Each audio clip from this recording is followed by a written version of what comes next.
شنتايو نيو وحان كهربا gabadhan shabeelka mudug ee leeyihiin ama Samiiro ina xogteeda oo dhameystiran isiisid aan dhala ii taataabo Samiiro horta naasay luxduma ku yaalaba areenaas ma weydiin aniga xogan ku weydiiyay xanaaskeeda hadda ila aaday wala yaabay way ka gudub hay kala qabtaa oo dheer intaas fiiro qombab ah oo eber ah lafa ka hor imaanaya lafo naasa ka bilaaway hadda fiiriyo oo qombab ah hadda adigu inaad ku tuujisay gabadha oo khafisay rabto wala yaabay ya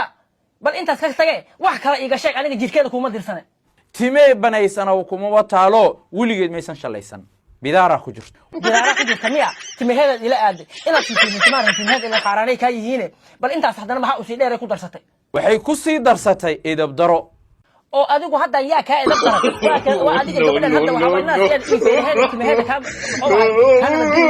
wiligeed alla ebelay waxay ahayd maaragtay Samiiro lagu xun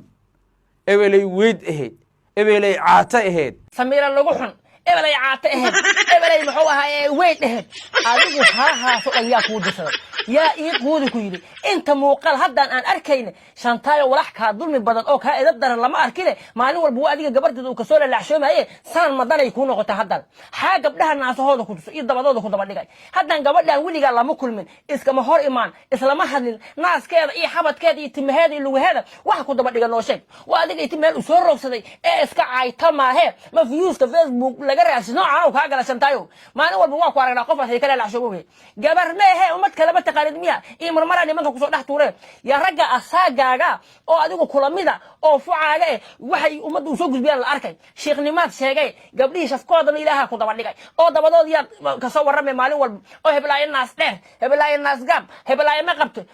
waay xal laga tuujiha adigu haddan muxuu ahaa adigu inaad macsiyeesato maamaha u joogtaa oo gabdhaha jirkooda qaabka u qabsan leedo ugu baashaan leed admaha u soo gashay shantaayo waa la yaabay qannamaga badan ku tijii waxaan loo qabta ka tarbiya sida qaajibo ya maalin walba intii ma noo soo fadhiisato gabadheedu u naasaheed ka waramo kuwa kula dhashay adigu in laga waramo ma rabtaa isag ya kuwa adigu kula dhashay in laga waramo ma rabtaan yow hadda war yar hadii lagu yiraahdo 28 kalar iyo barad noqee waa ogahay muuqaalka waa ku soo gaari doona asxaabta waxa la yahay gaarsiya